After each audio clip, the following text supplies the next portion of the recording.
नमस्कार साथियों, आप सबका पुनः स्वागत है। तो आज की इस वीडियो में लोग कवर करने वाले हैं श्रीमद् भगवद गीता अध्याय 3 श्लोक संख्या 10।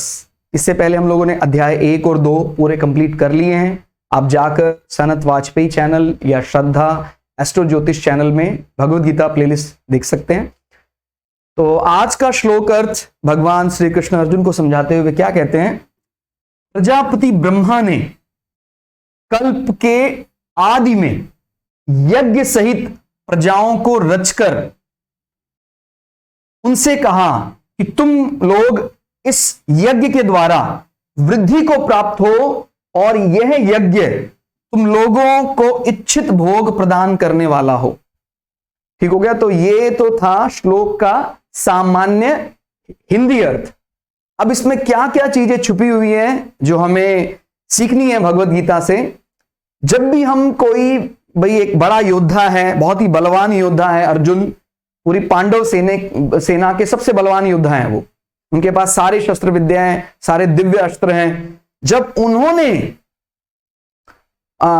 उनको ऐसी दिक्कत आई, उनको कर्म सिद्धांत समझने में दिक्कत आई, तो फिर भगवान ने एक बड़ा उदाहरण दिया कि भाई ऐसा नहीं है कि आपके कर्म के त्याग से ये जो चला आ रहा ये सिद्धांत है ये मिट जाएगा। तो ये जो बहुत बड़ी कोई बात रखी जाती है तो उतना ही बड़ा उदाहरण दिया जाता है। यानी पूरे सदा से ही जो प्रजापालक है ब्रह्मा, जिन्होंने सृष्टि को रचाया है, ये नियम तो तब से चला आया है। अब अर्जुन के मन में आ रहा है मैं युद्ध करूं या ना करूं, मैं ये कर लूं, फिर भगवान को ये कहना पड़ा कि भाई तू चाहे कर या ना कर, लेकिन ये सिद्धांत अटल सिद्धांत है। ये सिद्धांत तेरे करने या ना करने से बदलने वाला थोड़ी है। तो जब हम इतनी बड़ी बात कोई सामने देखते हैं कि भाई अब ये व्यक्ति नहीं मान रहा, तो फिर हम वो याद दिलाते हैं law of conservation of Karma. ये कर्म सिद्धांत है, वो तेरे करने या ना करने से बदलने वाला नहीं है।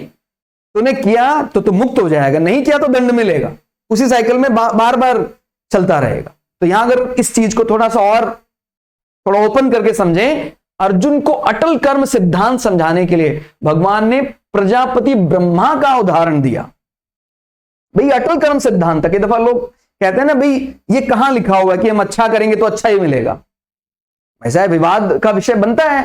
कहते भाई आप माने या ना माने, आपसे कौन कह रहा है। कई दफा लोग उदाहरण देते हैं और उस राजनेता ने ऐसा किया, उस व्यक्ति ने वो ऐसा किया, उस बिजनेसमैन ने ऐसा ब्लफिंग किया, चोरी की, राजनेता ने कोई समाज का पैसा खा लिया, उसके बाद भी वो पुष्ट है, तो क्या है। तो फिर हम उसको कहेंगे भी वो राजनेता करे या वो बिजनेसमैन करे, कोई भी करे, ये अटल सिद्धांत है, कोई तोड़ नहीं सकता इस चीज को। वो हमें 10 वर्ष 20 वर्ष ऐसा दिख सकता है और अच्छा जी रहा है, वो अच्छा नहीं जी सकता है। वो तो क्या परलोक की तो बात ही छोड़ दो, उसको यही दिखाई देगा कि क्या मैंने गलत तरीके से जीवन को जीने का मैंने अपने मन से ही जो सिद्धांत बना लिया, वो मुझे कहीं का नहीं छोड़ेगा। ठीक हो गया। उसका पूरा टब्बर, उसका पूरा कुटुंब ही समाप्त हो जाएगा। तो ये हमें ध्यान देना है। इस प्रकार से दूसरा कर्तव्य कर रहा है, इस प्रकार का रेफरेंस कभी भी नहीं देना है। यहां पर एक बात और समझाई गई है कि हमें अपने कर्तव्यों पर ज्यादा ध्यान देना है, दूसरे के अधिकारों की रक्षा करनी है, दूसरे का जो राइट है उसकी रक्षा अपने को करनी है, लेकिन केवल अपने राइट के लिए नहीं जीना है। आजकल हो क्या रहा है, कर्तव्य कोई नहीं करना चाहता है, दूसरा कर्तव्य नहीं कर रहा, उसका रेफरेंस देकर अपने गलत कर्म को सही ठहराने का काम किया जाता है। भाई वो तो इस ट्रैप से निकलना ही नहीं चाहता, वो तो बेचारा है, वो तो उस पर तो तरस आ रहा है। लेकिन आप जब इतना करीब पहुंच चुके हो तो आप क्यों अब दूसरे का रेफरेंस लेकर अपना जो जीवन है, जो आप पहुंचने वाले थे, उस ट्रैप से बाहर निकलने वाले थे, क्यों कठिन बना रहे हो। तो ये बात ध्यान देनी है कि जब कोई ऐसा वचन बोलता है दम्भ में आकर, अहंकार जब बहुत बढ़ जाता है, क्योंकि भगवान उसको एक बार तो मौका देते हैं कि चल तू ऊपर जा, देखते हैं तू क्या करेगा। तो जो पूरा एकदम ऊंचाई पर पहुंच जाता है, उसको लगता है मेरे बराबर का कोई नहीं है, कहता है मैंने तो जीत लिया, मैंने तो सब सारे नियम तोड़ दिए हैं जो चले आ रहे हैं। कहते हैं भाई अभी तू देख क्या होता है तेरे साथ। इसलिए हमें बहुत सावधानी से जीवन जीना है, क्योंकि हमारे कर्मों का बुरा फल आगे जब दिखाई देगा, हमारी पीढ़ी समूल नाश हो जाएगा, तो फिर हम किस लिए हमने ऐसा कर्म किया था, हमने वो धनोपार्जन अर्थोपार्जन किया क्यों, जब उसको उपभोग करने वाला एक व्यक्ति भी शेष नहीं बचा। ठीक हो गया। तो ये बड़ा ध्यान देना, ये बहुत ही गंभीर समस्याएं हमारे कुल में आ जाती हैं अगर हम उस कर्तव्य का सही ढंग से पालन नहीं कर रहे हैं, या जिसको बोलते हैं ना छल बल का इस्तेमाल कर रहे हैं। कई बार व्यक्ति बहुत अहंकार में आ जाता है, कहते हैं मैं सिर्फ जीता हूं अपने लिए, जिसको जो करना है कर लो। उसको कोई ज्यादा समझाने की आवश्यकता नहीं है। हाँ, लेकिन यह जरूर रेफरेंस देना है कि आपको ऐसा लग सकता है कि हां आपने प्रकृति के सिद्धांत बदल दिए। प्रकृति के सिद्धांत कभी भी नहीं बदले गए हैं। आज से क्या करोड़ों वर्षों से यही बात बोली आ रही है, कर्म का फल आपको जरूर मिलेगा। जो बिल्कुल नास्तिक है, जिसका धर्म से कोई भी दूर दूर तक उसका कोई नहीं है, उसके भी माता पिता उसको एक समय पर जरूर ये समझाते हैं कि नहीं, आप सद्कर्म करें, अनावश्यक किसी को परेशान ना करें, नहीं तो उसका बुरा असर आपके जीवन पर पड़ेगा। यानी वो भी इस कर्म सिद्धांत से चाहे थोड़े वाकिफ हैं, लेकिन वो जानते हैं इस बात को। ठीक हो गया। तो ये हमारी बुद्धि में फेर हो सकता है कि हम नहीं जानते हैं, लेकिन वो सिद्धांत नहीं बदल सकता है। तो इसलिए भगवान ने ये बात रखी कि जो प्रजा पालक हैं, पूरे प्रजा को जो व्यवस्थित करते हैं, वो तेरे मानने ना मानने से उसे कोई फर्क नहीं पड़ता, वो तो अटल सत्य है। इसलिए भगवान ने ब्रह्मा जी का रेफरेंस दिया, जो सुप्रीम लॉर्ड है ब्रह्म, तब से चला आया है सिद्धांत, कल्प के आदि से। यानी जब से हमारा एक कल्प शुरू हुआ है, शुरू से ही यह सिद्धांत है। यज्ञ यानी हर प्रकार का हमारा कर्तव्य। तो यज्ञ किसको कहा है यहां पर? कर्तव्य मानकर किए जाने वाले व्यापार, नौकरी, अध्ययन, अध्यापन, सभी को यहां यज्ञ रूप माना गया है। अब सतयुग में अलग प्रकार का जीवन था, तो हम अलग प्रकार का जीवन शैली रहती थी, कुछ अलग प्रकार के यज्ञ माने जा सकते थे। फिर त्रेता, द्वापर, अभी कलयुग में जिस प्रकार की ईश्वर की इच्छा है उस प्रकार के कर्तव्य हमें करने हैं, और उनको यज्ञ मान के करना है कि वो उसका फल हम ईश्वर को समर्पित कर रहे हैं। और बार बार ये मेरा राइट है, इस वाक्य का इस्तेमाल नहीं करना है, ये तो मेरा अधिकार है। ये केवल क्या उत्पन्न करता है? ये दंभ, अहंकार।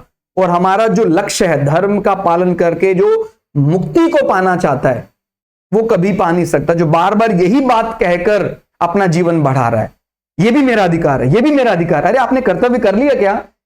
संसार आज जो वर्तमान में संसार में इतने दोष दिखाई दे रहे हैं, उसका सबसे बड़ा कारण ही यही है, कर्तव्य कोई नहीं करना चाहता है।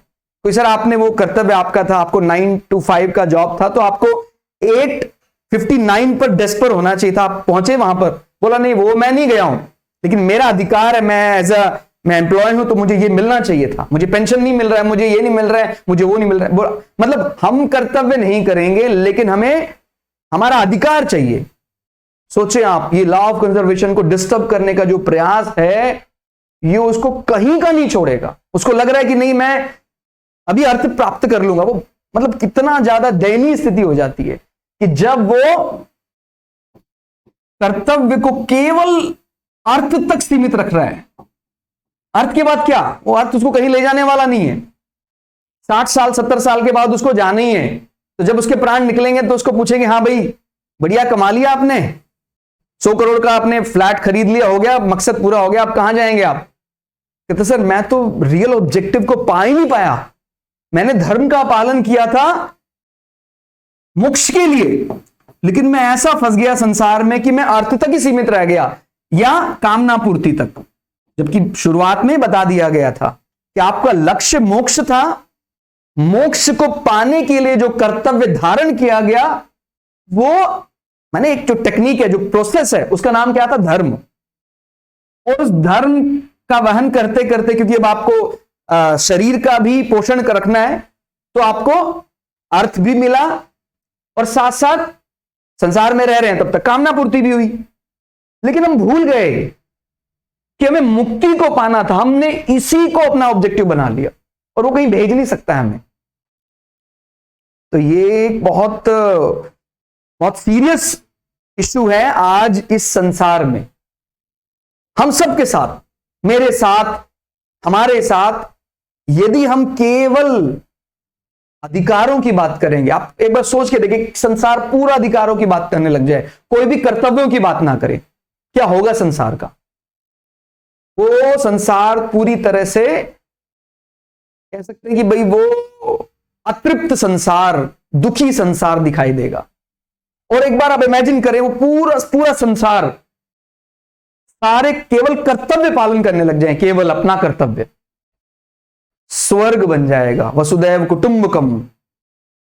तो ये अपने को बहुत बहुत बारीकी से समझना है। ये केवल संसार की बात नहीं हो रही है, क्योंकि उसके बाद जो प्रतिफल उसका मिलेगा आपको, उसका उस पर आपको कोई बस नहीं है। फिर जो कुछ ऐसा ऋणात्मक फल मिल गया, जो फल आपके रोके से रुक नहीं सकता है, फिर आप रोते बिलखते रह जाएंगे। इसलिए हमें ध्यान रखना, बहुत ही बारीकी से हमारे बालकों, हमारी बालिकाएं, हमारा परिवार, कुटुंब का ध्यान रखते हुए कर्तव्य का पालन करना है। और अगर हमें लगता है कि हम प्रकृति को जीत सकते हैं, तो इतना बड़ा कुठाराघात होगा कि आपका जो मानसिक संतुलन है वो पूरी तरह बिगड़ जाएगा। ठीक हो गया? तो हम कई दफा ऐसा कह देते हैं कि देखो बेचारे के साथ क्या हो रहा है, ये एक इतने वर्ष पहले बहुत बड़ा नेता था, अब ये, मतलब मैं कोई स्पेसिफिक उदाहरण सिर्फ इसलिए दे रहा हूं ताकि आप उस गंभीरता को समझ सके। ये बहुत बड़ा कोई बिजनेसमैन था, ये बहुत बड़ा कोई गवर्नमेंट ऑफिशियल था, इस प्रकार का कोई व्यक्ति था, उसने उस समय अपने पद का दुरुपयोग किया था। आज इसके साथ देख रहे हैं 20 साल बीत गए, तब तक तो उसने बहुत भोगा, और सब संसार में कहते थे अरे तो देखो इसने कितना गलत इस्तेमाल किया अपने अधिकारों का, कुछ नहीं हो रहा है। और जो 20 साल के बाद जब वो प्रारब्ध बनकर उसके सामने आया, वो कुछ नहीं कर सकता है, वो केवल रो सकता है, वो चिल्ला सकता है। इस बात को समझना है, इसका बुरा असर काटते हैं, मैंने वो अकाट्य सत्य इसीलिए बनाया कि भाई तेरे मानने ना मानने से क्या होता है। प्रजापति ब्रह्मा ने कल्प के आदि से यज्ञ सहित प्रजाओं को रचकर उनसे कहा कि तुम लोगों के यज्ञ यानी कर्तव्य पालन के द्वारा वृद्धि को प्राप्त हो जाओगे। और यह वृद्धि केवल संसार तक सीमित नहीं है कि आपकी वृद्धि का मतलब क्या, कहते वृद्धि का मतलब पहले 100 करोड़ था, अभी 500 करोड़ हो गया, ये वृद्धि की बात नहीं कर रहे हैं। वो वृद्धि भी निश्चित मिलेगी, और ऐसी मिलेगी जो सदा रहे। मतलब ऐसा थोड़ी होता कि भाई सुखी आदमी धनी नहीं हो सकता, वो दरिद्री होगा, ये कोई नियम नहीं है। मतलब किसी के मन में आ रहा हो कि केवल परलोक ही सुखी होंगे सर, यहां नहीं होंगे, ऐसा नहीं है, बिल्कुल भी ऐसा नहीं है। आप कर्तव्य पालन करें, थोड़ा समय ऐसा लग सकता है, 1 बरस ज्यादा लग गया हो हमें, लेकिन जो फिर वो आएगा वो सदा के लिए आएगा। और जो मेरा दूसरा साथी है जिसने इस नियम को नहीं माना, कहता मैं इस नियम को नहीं मानता हूं, मैं तो जो मन में आता है वो मन के अनुसार करता हूं, मैं तो छद्मावरण का इस्तेमाल करता हूं। छद्मावरण यानी झूठ का प्रयोग करके मैंने खूब धन अर्जित कर लिया। हो सकता है 1 वर्ष पहले वो धनी हो जाए आपसे, लेकिन वो उसको कहीं नहीं ले जाने वाला है, वो मरणोपरांत भी यही रहेगा, इसी धरती पर प्रेत बनकर विचरण करेगा। ठीक हो गया? तो ये ध्यान देना है कि ऐसी वृद्धि हमें चाहिए जो लोक और परलोक को सिधार दे, मतलब सुखी हो जाए हम सदा के लिए। तो एक कर्म योगी सदैव कर्तव्य की बात पहले सोचे, अधिकार की नहीं। और वास्तविक संपूर्ण वृद्धि किसे कहा गया है? जो हमें आनंद ऐसा दे दे सदा के लिए, ब्रह्मानंद, सदा के लिए निश्चिंतता दे दे, हम अमरता की भावना, अब कभी मरना ही नहीं है। डेली का ये हार जीत, इन सब चीजों से मैं अब मुक्त होना चाहता हूं। तो ये वाली जो वृद्धि को प्राप्त हो जाए कोई व्यक्ति, उस वृद्धि को प्राप्त होने के लिए हमें कर्तव्य परायण होकर कार्य करना है, दूसरे के हितों की रक्षा आपको करनी है। जैसे जैसे व्यक्ति बड़ा होना शुरू हो जाता है, व्यक्ति को कहा जाता है भी आप उसके अधिकारों की रक्षा, ज्यादा लोगों के अधिकारों की रक्षा करेंगे तो ही आपको बड़ा अधिकारी माना जाएगा। और व्यक्ति को क्या लगता है, जब मेरा अधिकार बढ़ गया है तो मैं अपने अधिकारों की अब और रक्षा करूंगा, पहले कम करता था, अब मैं और अपने अधिकारों की रक्षा करूंगा, जबकि ऐसा नहीं था। इस शर्त पर उसको अधिकारी बनाया गया था कि आपको एक बहुत बड़े समूह के अधिकारों की रक्षा करनी है, और हमने उसको अपने अधिकार तक सीमित कर लिया।